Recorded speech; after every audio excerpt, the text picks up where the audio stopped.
ஒரு கேள்வி, நீங்க காதலிக்கிற அந்த மனிதர் உண்மையிலேயே உங்களை நேசிக்கிறாரா? இல்லையா உங்களை மெதுவாக உடைத்து கொண்டு இருக்கிறாரா? சில ரிலேஷன்ஷிப்கள் ஆரம்பத்தில் சொர்க்கம் மாதிரி இருக்கும். தினமும் மெசேஜ், தினமும் கேர், தினமும் அட்டென்ஷன். ஆனா சில மாதங்கள் கழித்து, நீங்க ஏன் எப்போதும் குழப்பமாக இருக்கிறீர்கள்? ஏன் உங்களோட கான்ஃபிடன்ஸ் குறைய ஆரம்பிக்கிறது? ஏன் அவருடன் பேசிவிட்டு சந்தோஷமாக இல்லாமல் சோர்வாக உணர்கிறீர்கள்? இன்னும் பயங்கரமான விஷயம் என்ன தெரியுமா?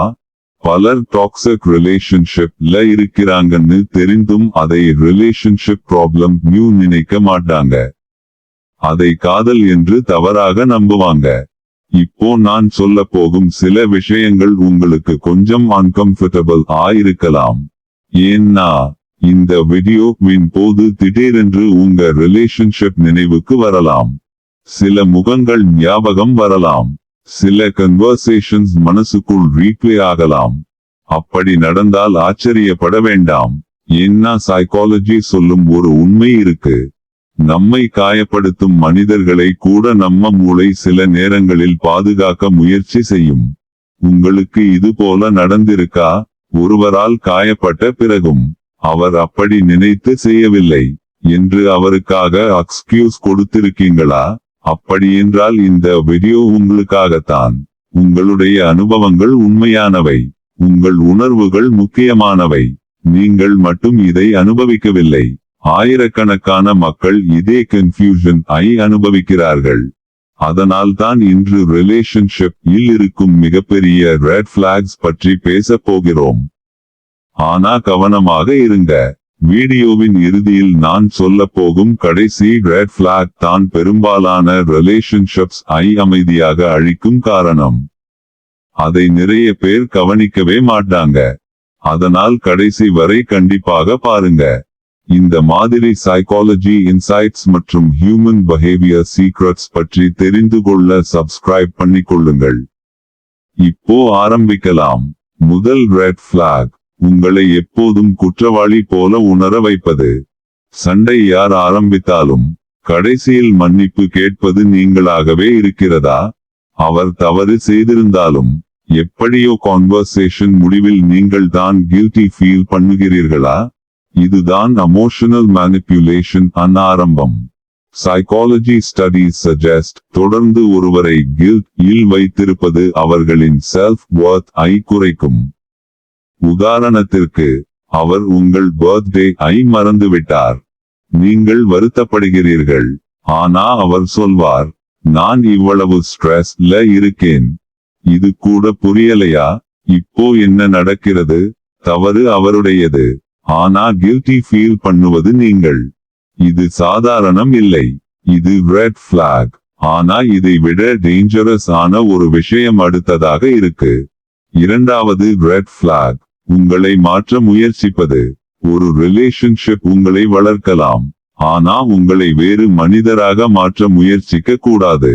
இப்படி ட்ரெஸ் பண்ணாதே, அந்த ஃப்ரெண்ட் கிட்ட பேசாதே, நீ இப்படி இருக்கணும். முதலில் இது மாதிரி தெரியும். பிறகு கண்ட்ரோல் ஆக மாறும். Research indicates controlling behavior அதிகரிக்க emotional dependency உருவாகிறது. ஒரு நாள் கண்ணாடியில் உங்களை பார்த்து, நான் முன்னாடி இருந்த மாதிரி இல்லையே என்று நினைக்க ஆரம்பித்தால் அது ஒரு பெரிய வார்னிங் சைன். நீங்களும் இதை நோட்டீஸ் பண்ணியிருக்கீங்களா? மூன்றாவது ரெட் பிளாக், கன்சிஸ்டன்சி இல்லாத அஃபெக்ஷன். ஒரு நாள் ராணி மாதிரி நடத்துவார்கள், அடுத்த நாள் ஸ்ட்ரேஞ்சர் மாதிரி இருப்பார்கள். ஒரு நாள் அன்லிமிட்டட் லவ், அடுத்த நாள் கம்ப்ளீட் சைலன்ஸ். இதற்கு சைக்காலஜி இல் இன்டர்மிட்டன்ட் ரீஎன்ஃபோர்ஸ்மெண்ட் என்று ஒரு கான்செப்ட் இருக்கு. அதாவது எப்போது ரிவார்ட் கிடைக்கும் என்று தெரியாததால் மூளை இன்னும் அதிகமாக அட்டாச் ஆகிறது. கசினோ கேம்பலிங் போல. சில நேரம் ஜெயிப்போம், சில நேரம் தோற்போம், ஆனா விட்டு வெளியே வர முடியாது. பல டாக்ஸிக் ரிலேஷன்ஷிப்ஸ் இந்த பிரின்சிபல் பயன்படுத்துகின்றன. ஆனா இது தான் முழு உண்மை கிடையாது. அடுத்த ரெட் பிளாக் இன்னும் சட்டல். நான்காவது ரெட் பிளாக், உங்களுடைய அச்சீவ்மெண்ட்ஸ் செலிப்ரேட் பண்ணாமல் இருப்பது. ப்ரமோஷன் கிடைத்தது, எக்ஸாம் பாஸ் ஆனீர்கள், ஒரு பெரிய கோல் அச்சீவ் பண்ணினீர்கள். ஆனா அவர்களிடம் ஜென்யூன் ஹாப்பினஸ் தெரியவில்லையா? சிலர் நேரடியாக சப்போர்ட் செய்ய மாட்டார்கள். சிலர் டாபிக் ஐ மாற்றி விடுவார்கள். சிலர் கம்பேரிசன் ஆரம்பித்து விடுவார்கள். Psychology shows healthy relationships இல் பார்ட்னர் சக்சஸ் shared success ஆக உணரப்படும். உங்கள் வெற்றியால் ஒருவர் uncomfortable ஆகிறார் என்றால் அது இன்செக்யூரிட்டி இன் அறிகுறி. 5வது ரெட் பிளாக், எப்போதும் டிராமா, ஒவ்வொரு வாரமும் சண்டை, ஒவ்வொரு மாதமும் பிரேக்கப் த்ரெட், ஒவ்வொரு கான்வர்சேஷனும் டென்ஷன். சிலர் அமைதியை போரிங் ஆக நினைப்பார்கள். அவர்களுக்கு chaos தான் நார்மல். அதனால் ரிலேஷன்ஷிப் ஐயும் chaos ஆக மாற்றுவார்கள். ஒரு கேள்வி, உங்கள் ரிலேஷன்ஷிப் உங்களுக்கு அமைதியை தருகிறதா அல்லது ஆங்ஸைட்டியை தருகிறதா? இந்த கேள்விக்கான பதில் நிறைய உண்மைகளை வெளிக்கொண்டு வரும். 6வது ரெட் பிளாக், உங்கள் பவுண்டரிஸ் ஐ மதிக்காமல் இருப்பது. இல்லை என்று சொன்ன பிறகும் தொடர்ந்து அழுத்தம் கொடுப்பது. உங்கள் பிரைவசி ஐ மதிக்காமல் இருப்பது. போன் செக் பண்ணுவது. பர்சனல் ஸ்பேஸ் கொடுக்காமல் இருப்பது. Studies suggest healthy boundaries strong relationships அடித்தளம். பவுண்டரி இல்லாத காதல் சில நேரங்களில் சிறைச்சாலையாக மாறிவிடும். 7வது ரெட் பிளாக், உங்களை எப்போதும் கம்பேர் பண்ணுவது. அவங்க பாய் ஃப்ரெண்ட் இப்படித்தான், அவங்க கேர்ள் ஃப்ரெண்ட் அப்படித்தான், என் எக்ஸ் இப்படி இல்லை. இந்த கம்பேரிசன்ஸ் சின்ன விஷயம் மாதிரி தோன்றலாம். ஆனா ரிப்பீட்டட் கம்பேரிசன் செல்ஃப் அஸ்டீம் ஐ அழிக்கும். ஒரு செடி வளர நேரம் வேண்டும். அதை மற்றொரு செடியோடு தினமும் கம்பேர் பண்ணினால் அது வேகமாக வளராது. மனிதர்களும் அதே மாதிரி. 8வது ரெட் பிளாக், உங்கள் ஃபீலிங்ஸ் ஐ இன்வாலிடேட் பண்ணுவது. நீங்கள் வருத்தப்படுகிறீர்கள். அவர் சொல்வார், நீ ஓவர் ரியாக்ட் பண்ணுற, அது பெரிய விஷயமே இல்லை, நீங்க ரொம்ப சென்சிட்டிவ். இதுவரைக்கும் இதை யோசிச்சு பார்த்திருக்கீங்களா? ஒருவர் உங்கள் ஃபீலிங்ஸ் ஐ புரிந்து கொள்ளாமல் தொடர்ந்து டிஸ்மஸ் பண்ணினால் கொஞ்ச நாட்களில் நீங்களே உங்கள் ஃபீலிங்ஸ் ஐ சந்தேகப்பட ஆரம்பித்து விடுவீர்கள்.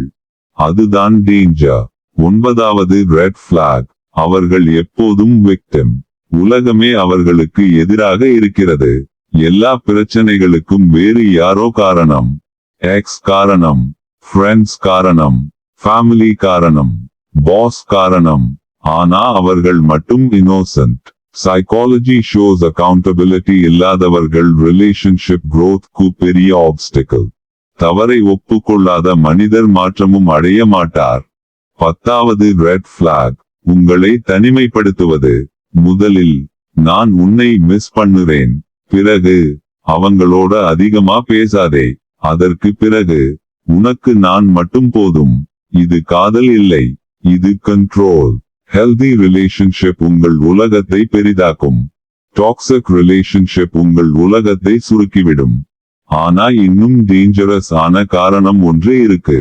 அதை நிறைய பேர் கவனிக்கவே மாட்டாங்க. 11வது ரெட் பிளாக், ஃபியர். அவரை இழப்பதற்கான பயம் அல்ல, அவரிடம் உண்மையை பேசுவதற்கான பயம். ஒரு நிமிடம் யோசிங்க, நீங்கள் உங்கள் கருத்தை ஃப்ரீலி சொல்ல முடியவில்லையா? சில விஷயங்களை மறைக்கிறீர்களா? அவர் எப்படி ரியாக்ட் பண்ணுவார் என்று பயப்படுகிறீர்களா? அப்படியானால் ரிலேஷன்ஷிப் இல் சேஃப்டி இல்லை. காதலின் எதிரி ஹேட்ரட் இல்லை, ஃபியர். 12வது ரெட் பிளாக், அவர்கள் வேர்ட்ஸ் மற்றும் ஆக்ஷன்ஸ் மேட்ச் ஆகாமல் இருப்பது. நான் உன்னை காதலிக்கிறேன், ஆனா பிஹேவியர் வேற மாதிரி. நான் எப்போதும் உன்னோடு இருப்பேன், ஆனா தேவைப்படும் நேரத்தில் காணாமல் போய்விடுவார்கள். ரிசர்ச் இண்டிகேட்ஸ் ட்ரஸ்ட் உருவாகுவது வேர்ட்ஸ் மூலம் இல்லை, கன்சிஸ்டன்ட் ஆக்ஷன்ஸ் மூலம். ஒருவர் என்ன சொல்கிறார் என்பதை காட்டிலும் அவர் தொடர்ந்து என்ன செய்கிறார் என்பதுதான் முக்கியம். 13வது ரெட் பிளாக், நீங்கள் ரிலேஷன்ஷிப் இல் இருந்த பிறகு உங்களை குறைவாக நேசிக்க ஆரம்பிப்பது. இதுதான் மிகவும் சக்தி வாய்ந்த வார்னிங் சைன். ரிலேஷன்ஷிப்க்கு முன்பு இருந்த கான்ஃபிடன்ஸ், சிரிப்பு, ட்ரீம்ஸ், எனர்ஜி, இவை எல்லாம் மெதுவாக குறைய ஆரம்பித்ததா? ஒரு ரிலேஷன்ஷிப் உங்களை வளர்க்கவில்லை என்றாலும் பரவாயில்லை, ஆனா உங்களை உடைக்க கூடாது. இப்போ வீடியோவின் ஆரம்பத்தில் சொன்ன மிக முக்கியமான ரெட் பிளாக் ஐ பார்க்கலாம். பெரும்பாலான மக்கள் கவனிக்காத ரெட் பிளாக். அது நீங்கள் தொடர்ந்து ஹோப் ஐ மட்டுமே காதலிப்பது. அந்த மனிதரை அல்ல. இதன் அர்த்தம் என்ன? நீங்கள் இப்போது இருக்கும் ரியாலிட்டி ஐ காதலிக்கவில்லை. அவர் ஒரு நாள் மாறுவார் என்று நம்புகிற ஃபியூச்சர் வெர்ஷன் ஐ காதலிக்கிறீர்கள். இன்னும் கொஞ்ச நாள், இன்னும் ஒரு சான்ஸ். அவர் மாறிடுவார். மாதங்கள் போகின்றன, வருடங்கள் போகின்றன, ஆனா ரியாலிட்டி மாறுவதில்லை. Psychology shows people often fall in love with potential rather than reality. இதுதான் பல இதயங்களை உடைக்கும் மிகப்பெரிய காரணம். ஒரு ரிலேஷன்ஷிப் ஐ எவாலுவேட் பண்ணும்போது அவர் யார் ஆகலாம் என்று பார்க்காதீர்கள். அவர் இப்போது யார் என்று பாருங்கள். அங்கேதான் உண்மை இருக்கிறது. இந்த வீடியோவை முடிப்பதற்கு முன் ஒரு விஷயம் சொல்ல விரும்புகிறேன். ரெட் பிளாக்ஸ் இருப்பது மட்டும் ரிலேஷன்ஷிப் முடிந்துவிட்டது என்று அர்த்தமில்லை.